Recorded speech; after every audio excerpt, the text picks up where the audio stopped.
Dan here, DD Speed Shop. Back in the shop, man. Always out here. Who am I kidding? Came off work, had a shower, I'm working here till midnight. Way she goes.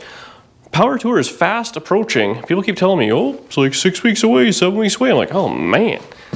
I'd like to have a car that's a little bit tested before you drive all the way down south. But Nomad, here's what we're doing. Got more parts today.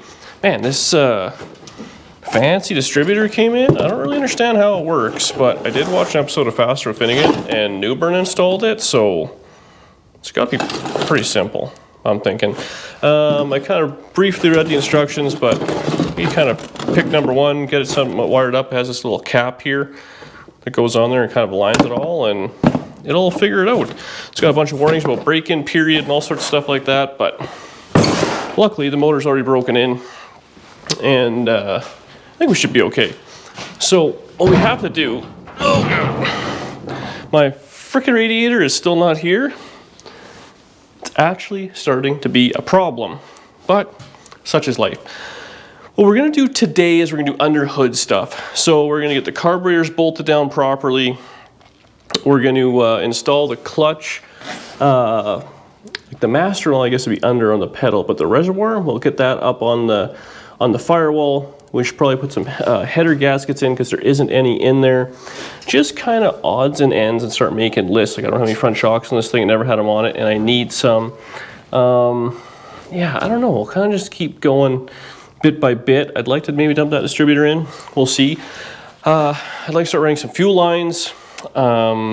So these wagons, the fuel tank is a real freaking nightmare to put in. If you can see, that little curvature in there, that's the spare tire well. And on the other side is actually where the rear end goes. So they're very, very tight. So you actually have to do is lift it up, hang the rear end down, and at the very least, move it ahead, like unbolt the U-bolts. So I've been neglecting to do that because once you're doing that, the rear end, this rear end has to come right out. We're putting a 9-inch in when it shows up. It hasn't been shipped yet, such is life. But once the rear end's out, the car is really not movable. Right now we can push it and roll it and all that. Rear end's out, ducks off. Not that it really has to go anywhere, but I was thinking, I've been avoiding it. Well, realistically, I bought a shock relocation kit. So the stock Tri-5s, for any of you guys that don't know, the shocks actually go from the rear end, and the top of the shock goes into the floor of the car, which is a terrible design. They always break, they crack. It's like a stress area, obviously, and it's just not designed for it. So you weld in a bar and it just kind of does it. So we got to do that. So I think we'll kind of get all that taken care of under the hood. I think tonight under the hood, I'll get all of it. I've been junk everywhere in here. Get everything kind of cleaned out. See what we have left for parts. I'd like to test fit these seats and make an idea of how to mount these in there. Typically I just kind of use all thread rod and some spacers, which is kind of janky. So maybe we'll figure a better way out. Maybe we can even do that with some, weld the spacers together, make a little seat frame. But yeah, there's lots to do. The car looks kind of complete, and you know what? We could thrash and have it together very soon. But guess what? We're having a snowstorm tonight. Happy April. But yeah, we'll keep kind of taking stuff off here. I'd like to get mostly everything done, and then we're just gonna be waiting on the rear end, slap that in, drive shaft, and cruising. Then we gotta do little things, wipers, and this thing, well, it hasn't been on the road who knows how many years, and I put it together, so I'm sure it's gonna need a little bit of love, but it sure does look cool. Let's get set up under the hood and start fixing things. So, everything's mostly together. I didn't do a lot of filming because I was doing a lot of leaning over the fender, which results in a lot of Dan ass crack. That isn't free on this website. Anywho, we got the header gaskets and all that in. I'm missing 2 long bolts to attach the alternator to, so I gotta do that. The little ones would have worked, but you know what? I didn't want to do it and forget about it, so I just left it off. We got the carburetors, the EFI-ers, throttle bodies, all bolted down with gaskets. That's all dialed together. Ran the wiring, got the starter hooked up. Clutch master, got that all taken care of. I did that. Then I was like, you know what? I really want to put these seats in this car. So I started screwing around with that. Now we ran into a slight issue. Typically in these Tri-5s, I put the seat back, I think it's about 3 or 4 inches from factory, and that allows me all the way back to drive and all the way forward for Danny to drive. Very rarely does she drive, but I still like to do that. Anyway, the problem I ran into with this, I sat in it and I wasn't happy with how my leg was hitting the steering wheel running the clutch. And the whole reason you put a stick shift in a car is to beat on it, and a clutch is important for that. So I had to move the seat back even further. Now this is actually a seat all the way forward. You can see where I originally drilled the holes. And actually I believe the factory Tri-5, they start up there. So we're a good 6 inches back from stock location here. Tri-5s are a hassle. I've complained about it before, but they only came in bench seats. So the floor is flat here and then curves up right here, so at a different level. So I built a little bracket of some 1/4 inch plate, which actually sits on top of the old floor and just kind of bolts down here. So it's nice and strong. In the back we just have some spacers. These are 1/4 wall, 1 inch square. I'm probably just going to weld a stud in the top, build a platform, and go down to the bottom. It'll be plenty strong, and if I really want to, we can cross brace them or do whatever down the road. Anyway, I don't know if Danny's going to fit in this thing all the way forward or not. We'll have to see. She might need to run a pillow. She's never driven stick shift, so why not learn in this hot rod that the seat doesn't go forward in. Anyway, I was doing that, and I stopped because I just got a delivery. Now, a couple weeks ago, I got an email from a guy, Ben, Great Western Saw. It's an outfit in Saskatchewan. They started off in woodworking tools, and now they're getting into metalworking tools. And I use, you guessed it, a lot of metalworking tools. Anyway, the guy watched the channel. Of course, he loves it, thinks everything I do is fantastic, loves my hair, thinks everything I do is just fantastic, right? Couldn't be a better watch, he said. Anyway, he has a bunch of stuff. Now, I have been complaining before I'd like a second welder for the other garage, and I've been looking. I have one of these Millers, and it's good, but I don't bleed blue or red or anything. And I don't know if you guys have priced out a welder lately. They're ridiculous. So anyways, Ben had told me, hey, we have this this line. They're called Prime Welders, or Prime Weld, I guess. And they have all sorts of, plasmas, welders, TIG welders, all sorts of stuff. And he said, here it is. He gave me some pricing. I paid for this stuff, so it's not a sponsored ad, but you know what? It's a local-ish guy. And in Canada, we don't have a lot of local guys. So this is going out to anybody who's watching who's kind of local or whatever. They have free shipping over a certain amount of money. Yeah, I'm going to try it out. If it's junk, I'll let you know. I'm not holding back. This is what I ended up getting. I picked up one of their plasma cutters. Now, I do have a plasma cutter, but it's pretty dated. And I actually have issues getting consumables from the local place. I got this plasma table. Why would you need a plasma table, do you ask? Another poor financial decision of mine. So my buddy Josh and my buddy Dave Newburn both have these things called arc droids, and they're basically like a home version of a kind of CNC. They're basically a little box with an arm on it, and they can cut with a plasma cutter. And they sell these at this Great Western Saw. And you know what? I talked to Ben there for a while, and he said, you know what, man, you don't need this thing. It's not going to change a whole lot, but what it's going to do is it's going to make your life go way faster, and the stuff you do look better. Now, I don't really care about looks, as you can tell, but speed, I can never get enough speed. So if I can go faster, it makes it easier to make videos and get on to the next project, yada, yada, yada. So I did order one of them. That is on its way. For now, I have this little table and a plasma. Should be pretty good. In the other shop, I went and bought myself a welding cart, because you guessed it, I also bought a frickin' welder. Now, I don't know much, I just tried it real quick on a scrap piece of steel, of which, of course, I decided to mangle up the hood of this. That's smart, eh?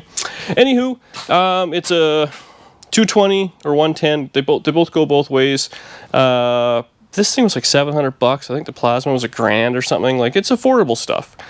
If you're looking at name brand, it is big bucks, but there you go. So, if you're somewhat local and you're looking for stuff like this, I don't know if it's any good yet. I will test it out. Stay tuned in those videos. I'm excited to go. He did give me some sort of promo code, DD Speed Shop, which has some sort of deal, but you know what? I want to try it out before I start plugging any of that. He's a man of his word. He said if it's junk, let him know, and I plan on it. He also knows how I treat things, so hopefully this thing's done great, and I'm hoping this stuff does well as well. Anyway, I'm going to get to putting these seats in now that I've taken a break and assembled a bunch of stuff. Man, I'll go from there. So there you are, support local. You know, go to your local farmer's market and buy a welder. I'm gonna get this going. We'll see how it fits. Hopefully Danny can come out and she'll sit in it. Man, this Nomad is so dumb. The seat all the way back, my head's gonna be right behind here. The seat is actually on the ground on the right side. So it's as flat as it's gonna go unless I cut the floor out, which a lot of guys do. They cut the floor out and make it all flat, but I didn't. The short roof and the far back, it's gonna feel weird driving this thing. It's gonna take some getting used to. So here's a little piece I built. It's a little square of quarter plate with that little 1-inch square tube, and I just welded a bolt in there. The nuts are just can't keep the threads clean. This is what I'm excited to build on this little table, is just, you know, a little oblong thing, and I gotta drill a hole, which isn't the end of the world, but just time. And it looks like that. But this is the finished product. On this side, I gotta build two, obviously. So, you know, the seat just bolts into the stud, and we have a nice big platform and a bolt that holds it down, so we should be fine. Big washer underneath on the floor. Same at the front, same idea, and I mean, it's pretty sturdy, and we only have just two in there, so I still gotta do the other side yet. So I think it'll work out just fine. I'll get those dialed together. We'll come back and see how I fit. What the? Moment of truth. Dazzling Danielle. You didn't tell me either. I was just confused. See if you can get in there and fit in the clutch. You look good today, babe. You could have told me. We're always on camera. That's the way she goes. So let's see as far forward as it'll go. Oh, it's actually not that bad. Can you push the clutch all the way in? So it's kind of, but you're probably not going to go all the way. So push, yeah, just a little. That's not bad, eh? Is that drivable, you think? Yeah. How the brakes feel, yeah? Definitely a little on the... It's my toes. Yeah, that's fine. It wouldn't, I mean, you're never going to be... If both pedals are going to the floor, we have bigger problems and the seat's not going far enough ahead. Because we've already had a massive failure. Okay, mint. I'll do the other side the same way. Should be good. Man, does this thing look cool. So, we've got the hoist all set up. Did a little cleanup, just tossed everything in the front there. We got seats in, so they're pretty cool. Definitely the problem with these damn Nomads, the low roof line and a tall guy, and like, that's where my head's gonna be, so we'll see. Anyway, roll the drive shaft. I actually put a big boy drive shaft in this for some reason. Guess I must have had a few extra bucks at the time. I don't know what we're gonna do for length and all that. We don't have the rear end yet, but the front yoke can just go on, no problem. And then hopefully it's either the same length or shorter, and we can just reuse this one, just weld a new end on it. The Ford 9-inch will be a different, you know, Ford and Chevy have different U-joint sizes. I could have put a Chevy spline kind of deal on it, but I thought, you know what, let's just leave it Ford. Leave that as its own thing, because that's very simple. So we're gonna do that. We'll have to either get a combination U-joint or chop the end off, put a Ford on the back, Chevy on the front, or I guess actually Ford in the front, because it's same as a C6 or something like that. Anyway, irrelevant. That's coming down the pipe now. This is the cross member, which I didn't open till right now and thought, isn't really what I wanted, but we'll figure something out. So it's very simple. This gets welded, well, this is actually a bolt-on one, but in the past I've always got ones that have a big flange on the side, and you weld it to the inside of the frame rails, and the shocks come up and they go through here. This one is kind of chintz. It's got a, you bolt that on and you bolt this into the car, and it gives you a bunch of long bolts, like, you know, through the frame. We're not gonna do that, we're gonna weld it, because why bolt it when you can weld it? So we have the car just kind of in the air a little bit. The plan is wheels off, I'll undo the rear shackles, U-bolts, we'll just dump the rear end off. It'll roll back and out. And then, maybe I can leave the wheels on it and lift it up and away from it. Anyways, the rear end has to come out of it, but there's nothing holding on. There might be one brake line and a few U-bolts. I don't think there's any shocks on it. There may be, it's irrelevant. And then we can get in here, I'll show you what I gotta do. Well, we'll take the fuel tank out, I'll show you what I mean with this stuff. We'll kind of go from there. So we got the old girl up in the air. I figure I'd just kind of show you what the deal is. So here's our shock absorber. That one I broke off, but this one, you see how it goes up, and then it actually goes, that is the floor pan, and it goes right in there. So essentially, the frame being right there, we're gonna run that bar side to side, and line it up with that so the shot goes in there. It's not a huge ordeal and not really exact science. The other thing is, so this rear end, this is a stock, Tri-5 Chevy one, which is kind of junk. But this one's good. I mean, other than it leaks. But anyway, the Ford is going to have 3-inch tubes. This says 2.5, I believe. So we're going to have to use different U-bolts. It's going to come with different bottom plates. So hopefully that'll work out just fine. I don't know what we're going to do with the shocks. We'll figure that out once we get it. I am running 2-inch lowering blocks, which is just kind of a look thing. I do like the way that looks. I don't know. We're going to have to put it together. I don't know if I should pull a leaf out maybe. Maybe I should get 1-inch drop springs, because if we're traveling with this thing with all our stuff in it, it is going to lower itself. So we'll have to figure those things out as we go. Now, the rear end has to come out because it's going anyways, but you can see this is that's the fuel tank. So it goes up, and on top of this, which is actually the spare tire well, you can see that, which is ridiculous. So it has to go forward. So the only way to actually get these out is to not necessarily remove the rear end, but at the very least push it forward or drop the leaves or shackles or whatever. But in our case, what we're going to do, I'm going to undo all the U-bolts. We'll set the camera, we'll do that. We'll undo the shackles, probably, yeah. If we undo those, we should be able to slide the leaves off, lower it a little bit, and then that'll just kind of roll out nicely. We can drop it on the ground and lift the car away from it, leave it all connected in the front. I think there's just one brake line, which I'm just going to cut, because I think at this point we might as well redo the brake lines. So that's the plan. Pretty simple setup. Bit of a whammo there. Never finished painting this frame, I guess. I did the sides. Obviously never did the bottoms. It's not like me not to finish a project. So, set the camera. We'll get that all ripped apart. And then this, unfortunately, it is kind of narrow, that the rear end piece there, like the shock mount piece. So we actually need those little tabs. The ones I've had, it's had a tab weld on the side and you weld the whole thing in. So this is kind of chintz. It was like 65 bucks. You can make it yourself, but meh. And realistically, it's just holding the shocks. It's not like a structural piece, but I'll weld it all together and go from there. These Tri-5s, the factory ones, it's unbelievable. They have this back brace, they have a front cross member, and that's it, holding the frame side to side. So in this case, we have the back one. We're gonna add in the shock brace. We have the transmission mount, and then obviously a cross member in the front. And if we ever decide to do ladder bars, I might add another cross member in or something like that. But for now, this is the plan. So I should drain the fuel tank. Maybe I'll do that. Well, we'll get the rear end out first. Yeah, talking to myself.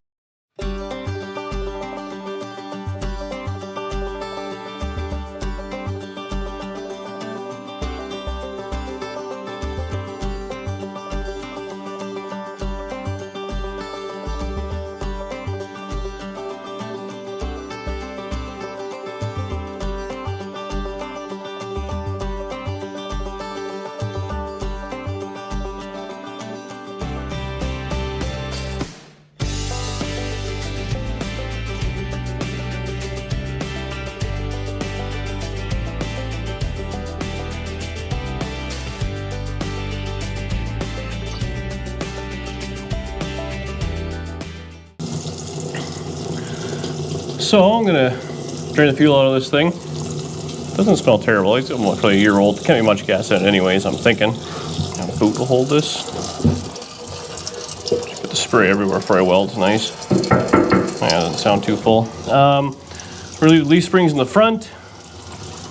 There's not much here now. So we got that one brake line on the side and the fuel line on that side, which actually is hanging out the bottom there. So we'll rip both those out. We'll go all brand new stuff. So at this point, in for a penny, in for a pound. So we get this drain, then we'll come back and I'll show you this fuel tank coming out. And then I don't know what we're gonna do with the new one. We gotta figure that out yet. I'll explain when we're looking at the tank. All right, so the rear end is obviously out. The fuel has been drained. I just cut the fuel line. Strip this puppy out. Now it works just like every other kind of, the bolt not get stuck. Stupid Chevy tank with a couple of straps. So it's not really the end of the world. Nice thing with this one, like I had the drain. I recommend something on my face. Try 5s. I think just 57s had drain on them, but if you get an aftermarket one, if a drain's an option, I think it's kind of stupid, but if you have to do it, it's so nice. Wrestling out a full tank of fuel, especially when you're on jack stands and all that, is brutal. So these are all brand new straps. And what's going on here?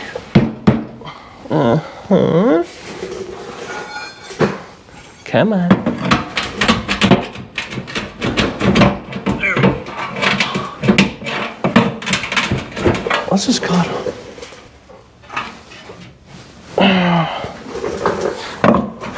Stupid Nomad. What's going on here? Come on.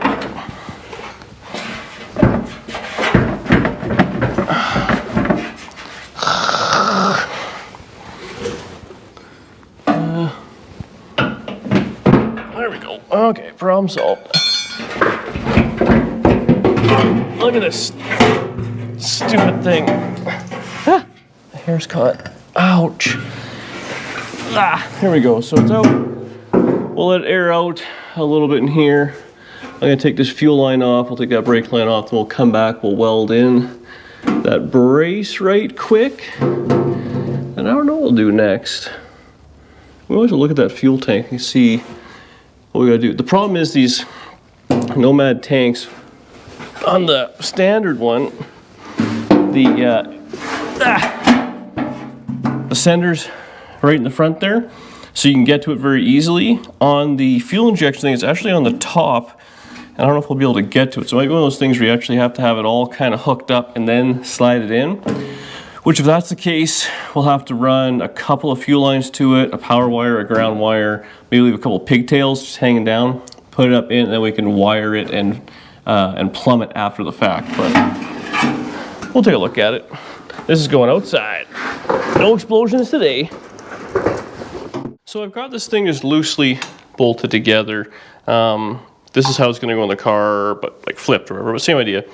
Everything kind of fit okay. So what we're gonna do is we're gonna grind the coating off this black piece because we're gonna weld it on. I'm gonna just put it on there, tack it real quick, double check it. We're letting it air out a little bit here because we don't want no shop fires. I mean, I don't know if you guys watch this guy, Casey's Customs. Absolute clickbaiting hack. I know. Starter's stuck. Alright, let's take that carburetor off. Oh, something's on fire again. This is fine. I'm in danger. Nice. 8 weeks ago, I spent $1,000 on these boots. I just got them today, and naturally, I'm gonna wear them in my shop. I don't know how he can do it. Like, it's so cringy to watch, but he'll set his shop on fire. He'll do anything for views. So at least over here we're dead honest. We don't ever, embellish on the truth. We're trying to have a good time. So let's get this kind of cut up, tacked real quick. I'll go test it. I'll come back, burn it all together. Man, this plasma table is handy already. I had to knock one off, just retack it, but it fits good. See, this is the instructions, which are terrible. But if you look at the top, that's what I thought I was getting, where it has the ends already welded on. Yet it says it turns into this, which is all bolt together, but it's irrelevant. That's what we have right now. So we'll weld the hell out of it, put her in there.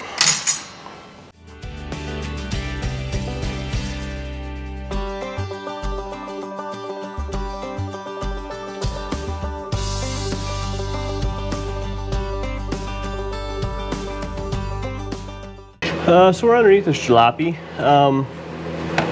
Upon further inspection, my helmet's in the way here. This bracket and this bracket are slightly not exact, but you know what? We're gonna weld it in and deal with that later if we have to slit that off and move it over. So be it. I got it basically centered, kind of where I want it. I think it's right in line. The holes are right in line with the original shock holes. So. Yeah, I think it's gonna be good.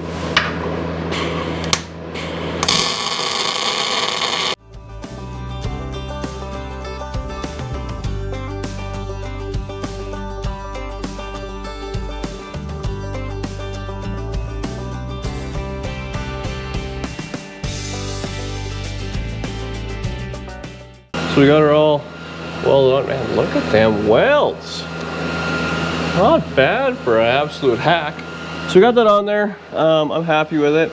I gave it just down the sides and one little in the middle. I didn't go on the top because that's ugly to get to. If you have to take this apart, it'd be a nightmare. A little fire wash down, I'm gonna do a little cleanup. I think I'm done for the night. You never know what's in these frame rails. It is smoking in there and it could be leaves and stuff like that. I always just worry about fire. I burn things down, but I try and be a little bit responsible. So I think that's where we're gonna leave it for tonight. Tomorrow, I'm gonna look at that tank tonight and just see if there's anything I need. And I can pick up from the hot rod shop. I gotta go there tomorrow. The friggin' radiator is still not in, which is driving me bananas, but maybe it'll be in tomorrow. And if there's a couple of fuel things and pieces I need, I can actually run the whole fuel system. And then realistically, I mean, this thing could, in theory, run with very little screwing around, but I want to have coolant in it. We're not screwing around on this one. We've gambled the house, and I want to make sure it's done properly. What a weird thing to say. It's not really my style, but see you guys tomorrow. Next day, I just had a shower. Hair smells great. Too much information. So we haven't done anything since yesterday. Obviously, car didn't burn down, so that's all good. Now, after work, I did do a little running around. Talked to my drive shaft guy, Ryan. Love that dude. Just made sure he's gonna have the right yoke and stuff like that I need. Hopefully, we can just use this drive shaft. I should have done a little measuring, but whatever, it'll be fine. I stopped at the hot rod shop, got a few last minute things that I needed, but for the rest of the video and well tonight, we're gonna be tackling the fuel system. Now, I've kind of run through a bunch of different ideas in my head. I think it's what I'm gonna do. So I ended up buying this Sniper kit, which is like a Tanks Inc. tank, and it's got this nice little cutout here. So in this one here will be our feed for the fuel and return, and then here is the sender, which will actually go in there. So it's different than a factory deal. This will bolt in at the bottom of send and return. So this one here at the bottom of that black line, essentially this pump will go on it with a little sock on it, and that's how the fuel will go. Now, obviously it has to send fuel. That'll be a vent. These two lines there will be for the power and ground, I guess, to go to the pump. And that's our return, and then I think this is just all sealed off. So that's how that's gonna kind of work. Now, I was reading the instructions, and when I ordered a bunch of parts, so I got all the stuff from Holley. You know, you've ordered a lot of parts when you're texting your guy at Holley. Scott, you've taken my money. But anyway, we're going through it all and stuff, and the way it's supposed to run, well, the way instructions say, send out into a fuel filter up to a regulator. The regulator will bring it down to 58 psi or 60 or whatever the hell it is. And that regulator has a return in it, and that'll go back to the tank, and then it's a single feed in. Now, I'm gonna show you one other thing I did. So I kind of put this together. I'm using mostly all Mr. Gasket stuff, but I did have to buy a few fittings today. But so this is what I came up with in the front. So we're gonna picture everything. Now the single line that's gonna go through, it'll then hook onto the back, go to the front, we'll have a 90 up there, and a single line back. Those are my thoughts. Now, for a fuel filter and regulator, what I've done before in the LS stuff, and some people have poo-pooed it, but I've never had a problem, so we're gonna keep doing it, is a Corvette style fuel filter. Now the ticket with this is one of these, I think this is feed and that's return. I actually don't know, I'll have to look it up, but so let's just do that, let's just say that. So you feed fuel in, it filters it, but it also regulates down to like 58 or whatever it is, 60 psi. So LS and this setup all runs on the same. So we're gonna get two birds stoned at once. This is a part you can buy anywhere, like it's just like a Wix part number. They're not cheap, but there you go. And very simple. So I did to buy a few fittings for that to make it work. These little duckbill jobbies into a AN line. But we're gonna run that under the car. So it'll be very simple. Pump to that, that'll be the return. Go back, one line straight to the front and into the intake. Now, I have heard some people say that's not the way to do it. I've run it in two different cars now, never had an issue. And the other thing people complain is like, heat and stuff. They get a lot of heat in it. You know, I'm not overly worried about it. The line's gonna run up the back of the motor. We have side exit exhaust. There's gonna be no exhaust there. It'll come up, it's gonna be tall. You know, the fuel line here is gonna be very far away from the motor. What I'm saying is we're gonna try it out and hope for the best. And I think it should work, in my mind. Worst case, it doesn't work. I do have an inline filter, and I don't have a regulator, so I have to buy one of those, but it's just money at this point. So I think we're gonna get set up and get the fuel tank in. I went out and bought some 10 gauge wire, so should be plenty to power everything. I don't even know what's in here. It must be some sort of connectors or something. I'll do some reading. We'll start setting it up. I assume there's gonna be some trimming on this to make it all fit, because you want, like, I don't know, a ½ inch or something like that of space between the bottom of the sock and the tank. So, man, somebody's hard on equipment, eh? Brand new. It's like $700. So a little ways later, I'm not gonna lie, I did this all just on my own because I really wanted to take my time, and I thought I would explain it versus trying to figure it all out. So it's a pretty simple setup. You take your straight edge, you measure from the top to the bottom of the tank. Now I've done this before, so a little tech tip on this. The bottom of the tank, right where it goes down, it's actually curved. You can see that? So in my 56, when I made my own setup, I went to there and had issues, so I brought it up just a little bit. Also, where the sock is going to be, just be aware of those things. If you have like a flat tank or like a sedan tank, maybe it's not a big, stupid car. Maybe it's not a big deal, but for this it was. Same with the orientation of the sock. I don't know if I said that. So, pretty simple. You also want to make sure you know where your return and feed is going to be. So when you put this little filter or the pump on, you know what it is. So I did all that, so you can orientate it. So you measure it, and it's very simple. So you measure top to bottom, you subtract the length of the pump with sock on, and then cut the line, the difference of the pump. So you think, oh, okay, well, it's gonna be sitting right in the ground. Yes, other than the fact that you have a gasket, so that'll be your gas gap, or whatever it may be. So that's that. Now, the only thing which I wasn't stoked about, but it's kind of the way it is, there's no, man, this is not working for me. There's no connector to the pump itself. So I had to get these wires. I made these wires and I put them on. Now, typically, you know, just a couple of spades, it's probably not going to come off, but I was like, that's not great. And I was looking all over the place thinking there had to be a connector, Must have misplaced it, but I know I say this, but I have been really careful with all these parts. I have been keeping them all in the same area. I couldn't find it. So finally I looked it up right on the Holley website. This is exactly what I have. Can we go in anymore? So much to go. Just 2 spades. That's all it is. There's no connector on it, which I guess that's the way it's going to be. And ultimately, I mean, man, I run these spade clips all the time on taillights stuff. They don't just fall off. But when it's in the tank and a hassle to get to, you just want that little click to make you feel better. So I put these heat shrink tubes on, and I kind of heat shrunk around there. I put a zip tie on it, and I zip tied the wires real good. I mean, it is held down by gravity. Hopefully it'll be fine. Zip tied, this is the return. I don't know. I think that's fine. And then I put one more hose clamp on here, just because I wasn't stoked. I mean, it kind of crushes it a little bit. That's the factory one, so I put one more on.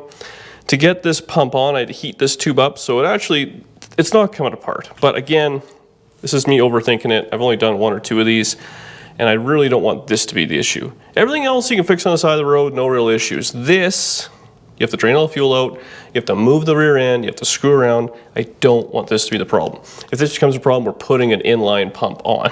But I'll probably toss it in the toolbox because I'm that panicked about it. So there you go. That's the plan. So now we'll kind of gently feed this in, and then we'll start working on the float. How can this makes like 600 horsepower, can make, or something like that. Just seems too small. Well, wouldn't you know, I said I was going to do this all together. That didn't happen. Instead, I had to run to the parts store last minute to get some fittings that go into the sender to AN. So for anybody who thinks, oh, live on the country, this and that, I got you. But it was 10 to 8, and I managed to make it to the speed shop and get AN fittings. I like that. I don't plan very well. Anyway, I put this center together. Pretty simple. It's infinitely adjustable, so it has this thing go on. So I took that off. First of all, now, it's a very simple little graph. What it says to do is measure your tank. So we're 11.5 inches. So you do this. A is the total tank, so you go to 11.5, which means B, which is the center of this pivot. B, that distance, should be, let's say 11.5, 5.75. So 5 3/4, so we're, whoops, pretty close. Then it says your C measurement, which is from the center pivot to the ball, should be 7.4. And we're about that, maybe 7 1/4. Close enough. There you go. So now this only fits one way. I believe it'll go in, so the float is back there. So let's put a gasket on, a couple of screws. This thing should be donezo. I got the heater on, so you're gonna hear the hum of me trying to be warm. It's snowing. It's snowing. So here's what we got. This is our vent, which will actually go to like a little, it's like a rollover thing, but we'll plug that on the end and it has to be up high. We have our ground and our signal for the sender, and then this is obviously power and ground for the pump. And then I got my 2 fittings, so they'll come out straight. I believe everything should fit below this. We should be set. Now the next thing I have to do is I have to make these lines, and unfortunately the tank can't quite be in. I'll have to put the tank in and kind of let it hang. We'll make these lines, probably have to pull the tank out to tighten them all up. But we got to do out, this is the send and this is the return. We got to come out. We don't know the length yet because we have to go to wherever I want to mount that fuel filter. Typically I mount it kind of on the frame rail in front of the axle. Kind of an easy spot to get. They have like a little, all I'm going to do is put a self-tapper in there and it'll be fine. And that's out, that's in, so it'll go on the frame rail like that. Pretty simple stuff. And we'll just have to make 2 lines and figure out which end. Well, I guess it's irrelevant because these will just be 6A in, 6A in, and we'll just figure out which is which here. Snap it in, 1 line to the front, we're golden. So this was the tricky part in theory. I gotta say the next part's gonna be a pain is I got these damn Tri-5s. The filler neck just kind of goes in there with a little O-ring. And I typically put like some seal all or something, which I don't have any. I should have got some. Do that in there, and then I just have it hung up. I don't even think I have I gotta make a piece or something like that to hold the filler neck because I don't got nothing, and it needs some support. So we'll do that tomorrow. I was avoiding doing that because I forgot to do it, and then it had fuel in it, and you need the filler into the tank for your welding, and you gotta be close to sparks, and it's just the vapors coming out, which I thought I avoided that. I didn't want to die. And then by fluke, I bought a brand new tank, so I can do it now and not worry about explosions. That worked out pretty good. So we'll get this thing up in the air, we'll get kind of set up, and I'll show you what I'm talking about. Okay, so we're gonna put these lines together. Now, typically I've always used push lock stuff, but I had, well, maybe a month ago, one of the push lock fittings break off or push off a transmission line, which I didn't really enjoy. So this is all Mr. Yaska stuff. Again, Holley Scott sold me on it, says it's really good. It's good for new fuels and all that. Go from there. I'm going to use, actually I have this stuff. This guy gave this to me a long time ago when I was doing that giveaway 57. Hot rod fuel hose. See, another Canadian. I'm all about supporting the locals a little bit, So the way this works is pretty simple. I have a couple lengths of line that I've made. This little piece here, I put in here and cut with a zip cut. There's all sorts of fancy tools, but a zip cut is my favorite tool. So we're gonna get this in there. Kind of want to get her bottomed out. Probably hard to see in there, but there's a little stop and we're right on it. Now this piece here, you got to get it started in there. I'm gonna put a little bit of, I don't even know what this is. It was on the workbench. for oil. So we'll just kind of get going. So this little thing, I mean, it just holds it nice like, and here's the best part. So I have this fancy holder, and I'm gonna use a regular wrench to tighten it. So now you want to, whoops, not collapse the hose, idiot. Hold the hose in a little, because as you're threading this in, it's got that little kind of cone area, and it's trying to go on the inside of the line. AN line, the old Army Navy. And then we're just going to go ahead and center all the way.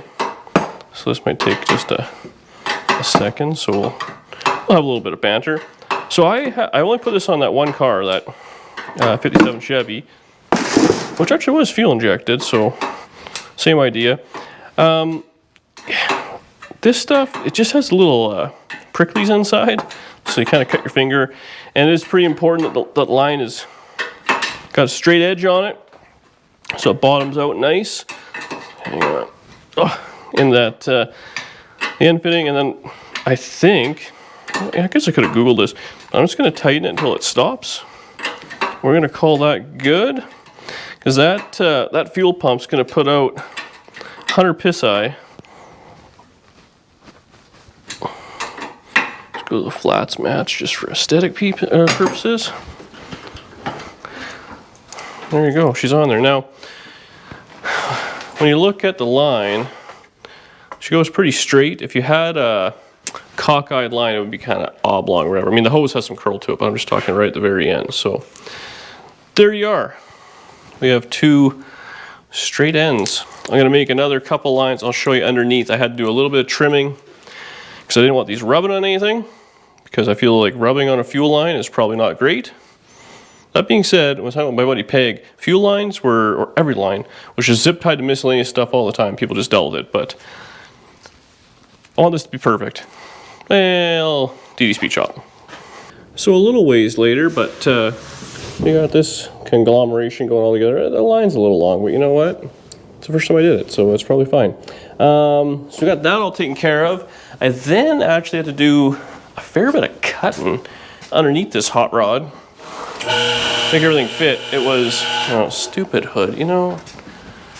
I really care about my stuff here. I don't want to KO it. I need like another 2 feet in the ceiling. That'd be sweet, but whatever. Every time I make these lines too, I always kind of blow them out with air and a little brake clean just in case there's any junk left in them, but so far it seems just fine. I had to do some cutting I had to do some when I did that 56 wagon, and actually it was the exact same on this, which I thought maybe the tank would have alleviated some of those problems, because the other tank I made myself. It's a little slow. Thought I could just talk through it, but now you guys are just waiting with me. At least for not get my hair caught in the floor jack, or the creeper, I should say. Anyway, oh, and I forgot the light. I'll be right back. So here we are under the car, and as you can see, that little brace right there, I had to cut that out because the lines ran square into it, which I also had to do when I did the wagon tank. So that was a little annoying. And then I decided to run it underneath. I'm just going to zip tie it to this cross member, which should be nice and good. We're going to go up and around. Now the other thing I had to do, which I guess I didn't have to, but I did just for a clean look, but these body mounts, I just trimmed them a little bit. As you can see, that is what they originally looked like. Going all the way down, which it's fine. So now they can run nice along the frame and not get stuck in anything. So I'm going to use those insulated P-clamps. We'll have that, and it should be out of the way. The shock will be here. The real nice thing, I did this on my 57. You typically put the mufflers right in this area, and it's very tight in there. So there's going to be no heat whatsoever on these fuel lines. So now we have this filter. Everything's just kind of loose sitting in there, but we have to make a line, because I can show you here. A line that'll just go straight forward, and while I'm at it, I'll probably weld in that trans cross member. I eyeballed it with the rear, and I think it'll be fine. So I'll crawl in there, buzz that in a little bit more permanent, but the line will just kind of wrap around, go up behind the transmission, behind the bell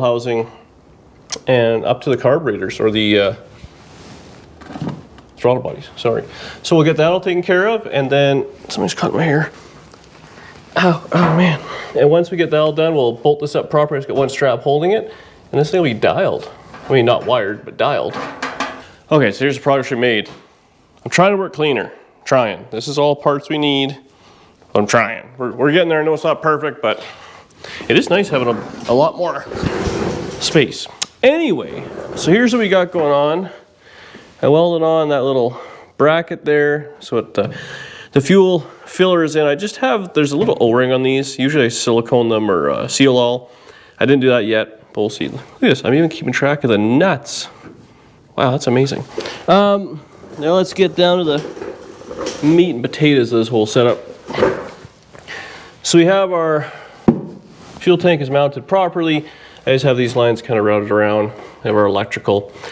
They're gonna go out, zip tied around these kind of clampy deals there and there. Now right here, I think what I might do is just run a little piece of fuel line on top of that line, and then right there, just in case it decides to rub against that body mount. It's probably a little overkill, but you know what? It doesn't hurt. And then we go going up there, and it's all those insulated clamps the whole way. And it worked out just fine. I welded up the transmission cross member, the new hardware in that. Yeah, I mean, really, the old girl is coming along, and then let's just drop it down. I'll show you under the hood real quick here. It goes down a little faster and it goes up. The fuel line I made is a little on the long side, but I'm not 100% sure, gentle, how I want it run just yet. We have lots of clearance. It's much easier in my experience to shorten a line than lengthen a line. So we have this kind of goofy whoop-de-doo in the back, but it's all connected. You know, we could always run it up over the transmission on the firewall and up here and over. I mean, there's endless things to do. Whatever's gonna be the best once everything is all together. We want it away from heat and anything that spins, fuel lines, and that do not mix. Now, good news, bad news. I ordered a radiator like 2 weeks ago. It still ain't in, and I'm starting to lose my mind about it. But I've decided that instead of having a little pity party about it, I'll change that later. I have a really good aluminum radiator for this thing, which fit, nut and bolt in. I have the hoses, I have everything, so I can just do that, and we have water in it. And honestly, it'll be fine for everything I'm doing. I know I'm going overkill on the radiator simply because if we're going down south and cruising, overheating is a thing you cannot fix if the radiator is undersized. So I wanted a big one, and to put a big one in, I was going to end up modifying the splash pan, you know, the core support, all that stuff. That'll have to happen down the road. I want to get this thing on the road. I want to get it inspected, and I want to get a license plate on it as soon as possible. So that means we have to start it. We have to do all sorts of those things. So the next video, we're going to be doing, put it all together. I'd like to get it running maybe in the next video or two. Just talked quick performance today. The rear end is shipped today, so it'll probably be a week before I have it. But at this point, it should be literally a bolt-in deal. So we got to wire up the fuel pump, check for leaks on that. We got to finish up the exhaust, do that tomorrow maybe. A little bit of wiring on the motor, you know, get filler neck, belts, make the alternator work. But realistically, it shouldn't be that big of a deal, and I really want to hear this thing run. So that'll probably be what we're going to be working on the next video or two. Rear end will be in. Then essentially it should be kind of a driver again. Right back to where we started. And then we got little things to do, make sure the lights work, license plate lights, wipers. I got electric wipers for it. All those fun road tripping items. But it's getting there, and it's looking super cool while we're doing it. That's it for me tonight. Thank you very much for watching. Please subscribe below. Double check, make sure you are. If you haven't, people have been emailing me say they've been unsubscribed somehow. Maybe it's something I said. I do apologize. I am apologize. Leave a comment, and we'll keep giving her. And if you got these $500 rust-free cars, give them to me already. Quit hoarding them for yourselves. See you on the next one.